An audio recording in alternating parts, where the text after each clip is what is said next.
¿Qué hubo, banda? ¿Cómo están? Sean bienvenidos aquí a un video especial que vamos a hacer. Aquí a una entrevista muy especial que tenemos aquí con el staff. Parte del staff de Age of Empires. Vamos a entrevistar al señor Ernest Yuen. Así que le voy a pedir ahora que se presente con ustedes y les diga qué es lo que hace en esta franquicia. Thank you so much for the interview, Ernest. Would you be so kind as to let us know your full name and what it is that you do in the... Yes? Mm-hmm. Sure. My name is Ernest Yuen. I'm the Senior Director of Production in World's Edge. And World's Edge is a studio that worked on Age of Empires and Age of Mythology games. Ah, wonderful. So, okay, let us begin then. Our first question for you is, how do you feel about the current state of real-time strategy games? So I think real-time strategy games are coming back. So there's over the last few years, it's getting more and more popular. Has definitely come back, have more and more popular. There are multiple really exciting real-time strategy games coming on the market. So we come, like in the game development side, we almost all know each other. We are friends with other teams that are building LTS as well. And we ourselves have seen Age of Empires continue to grow, and we have now hit 50 million players for the franchise. So over 50 million people for Age of Empires franchise now, and it's just amazing. And honestly, today, there are more people playing Age of Empires 2 today than ever before. And it is just great to actually see that both old players are coming back, and there are a lot of new players joining to play the games as well. So as someone who have been working around and on these for a long time, it's really heartwarming to see. So it's great. And that is wonderful. I can confirm that we love Age of Empires 2 here in the project, and we play every time we get the chance to do so. So, thank you. Thank you. So continue. Let's move on. What challenges did the remake of Age of Mythology did you face during production? It is It is the most different of the Age of games. Yes. Yeah, it is. So I worked on all the Age of Empires Definitive Editions. We bring them back. So we go through it. And Age of Mythology is something that we wanted to do for a while. But honestly, out of all the titles, Age of Mythology is the most challenging to do from a production standpoint. Because there are a lot of things that we have to completely redo to actually bring it back to modern standard. Like you say, it is very different from a game standpoint than other games, and it is a lot more work to do this one than any of the other ones, but we enjoy every minute of it. So it's really, really fun to be able to finally bring this back, and we're getting very close now. The game is shipping September 4th, so we are getting very, very close to be able to play with all the fans. Excellent. Yes, we're getting very close to the launch date. So another unique trait of Age of Mythology is that it's a single-player campaign, right? Can you give us any information about how you adapted this massive adventure spanning the base game and the Titans expansion? So the whole, let's say, to us, the Age of Mythology campaign is one of the best campaigns in the whole franchise. It's just amazing. It is epic. You go through all the different places in the ancient world, and it's very cool. So what we have done is we are bringing all of those back. Just like the rest of the game, all the graphics has been completely redone from scratch, and we are adding. We are changing we're reworking some of the camera angles to make it look more modern. The team is still touching up as we speak. I just saw a new updated version this morning. So we are adding a lot of polish for the original. And yes, the Titans story is also there, and we are continue to try to make it as good as possible before we ship. So, yeah. it's going to be as epic as people remember it. It does sound like a massive undertaking. There's another. Here's a question that we as a group are kind of interested in, are very curious about it. What is the idea behind changing the way the godly powers work from a single use ability to a cooldown ability? That is a very good question, and it is.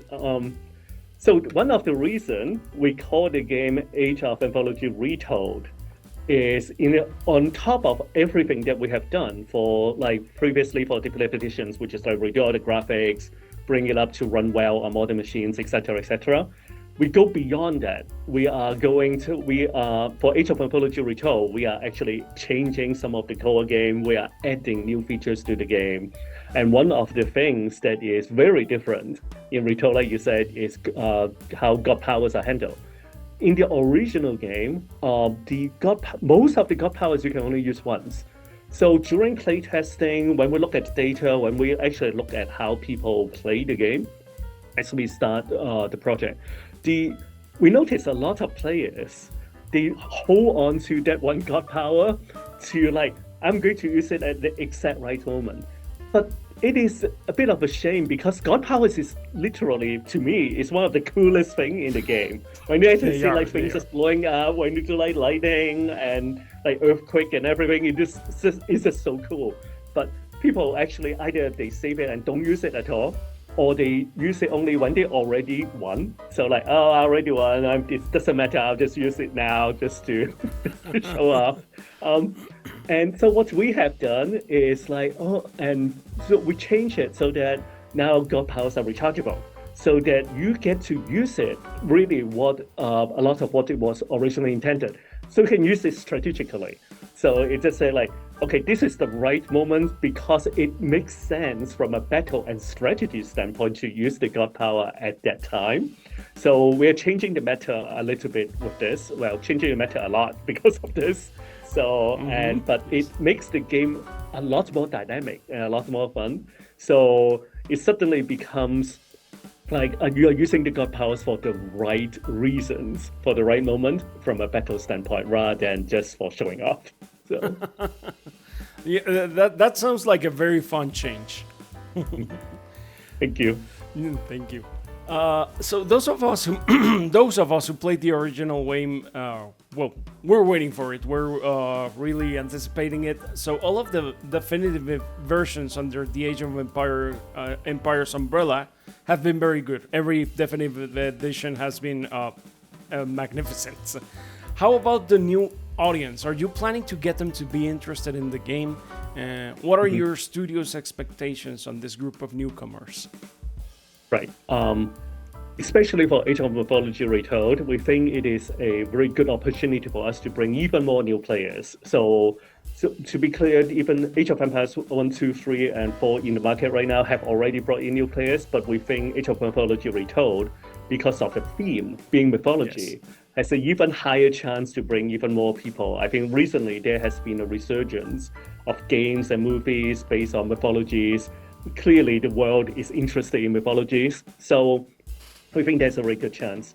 What we have done is Age of Mythology Retold is the most approachable Age of Empires, Age of Mythology RTS that we have ever built. It is the best one that's easiest for new player to start. So if you know friends that's never played an RTS before, this is the one to start. So we have took a lot of learnings from all the Age of Empires Definitive Editions and 4, as well as the Xbox version of Age of Empires 2 and Age of Empires 4. So we have added a lot of new features to the console version to make it easier to play from a controller. What we notice is they don't just help people playing on the controller, they help people in general to be able to enjoy the game, enjoy the battle part a lot more. So we took all those features and put it in Age of Mythology Retold. Age of Mythology Retold is the first time we are launching on both PC and Xbox on the same day, on launch day. And you will be able to use the controller on PC as well. So it's up to user if they want to choose which type of control input they want. So yeah, So that is how we are hoping, by bringing all these cool new features like the villager priority system to help people manage the economy easier, will make the game a lot easier for everyone to play, so more players will come in. Wow, that is very good news. So it's going to be easy to get into, but hard to master, right? Yes, absolutely. Oh. So we just want to make it easier for people to start, so they can have fun faster. And we are rebalancing the game. We have a player council that we're very grateful for their input. They actually help us to give us feedback on the game to play. So our idea is like, it is easy to start playing, but we want the game to be so good, so balanced, that we have a chance for it to become an esports. So that is the range that we are trying to hit with this game. I see that. That is good news. And finally, one last question, and I am glad you mentioned the Xbox version, because it has to do with that. So this is not the first time we've seen an Age of game reach console systems, and the adaptations done to the ports have been very interesting. Can you tell me about the challenges that adapting an RTS game from the PC has to a console environment? So yeah, not going to lie, it was pretty hard. I can imagine. And the first one we did was Age of Empires 2 to bring it to Xbox. It's something that we wanted to do. As a production, I have to say I underestimate how hard it was. So we redid the control system, I want to say 3 times. But I want to make the first time, it was we were mapping the mouse to the left stick, and then A and B to the left and right mouse button. The game works. In fact, some games do it this way, where we have seen it. And it is functional. But when we play it, it wasn't fun. So we asked ourselves, like, then what's the point, right? So it's just because you can do it. But if the game is not fun, then to us it is worthless. So we scrapped that completely. We did a different control scheme, which is much, much better. So we're like, okay, now this is actually starting to be fun. But we say like, hey, but we have new players probably coming in from Xbox that has never played an RTS before. We want it to feel like a console game, so that they feel when they start playing the game, they're new to the game. That actually makes sense. So we continue to come up with that third version, that what you have seen in the final version of the game, that is much more tuned to make it make sense for the console platform, for Xbox. So it really is. It was a lot of work, a lot of iterations and playtesting, but I'm very glad that our fans seems to think that we have been successful in being able to bring the game to play well on Xboxes. So excellent. Yeah. That is good. That is good.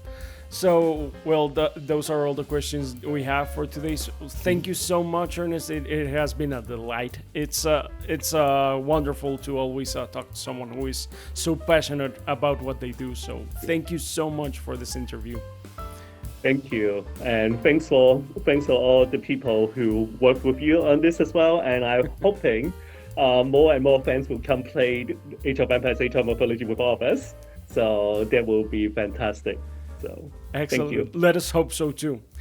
Bueno, eso es todo, banda. Pues muchísimas gracias por estar con nosotros, y pues ahora sí que a esperar a Age of Mythology Retold, que ya viene pronto en septiembre.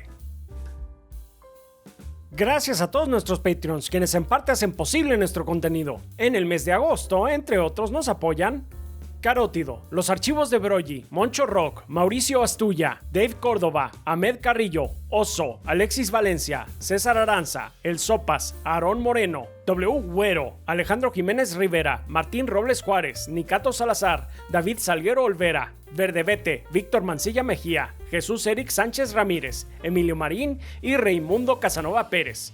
Muchas gracias, banda. Nos vemos a la próxima.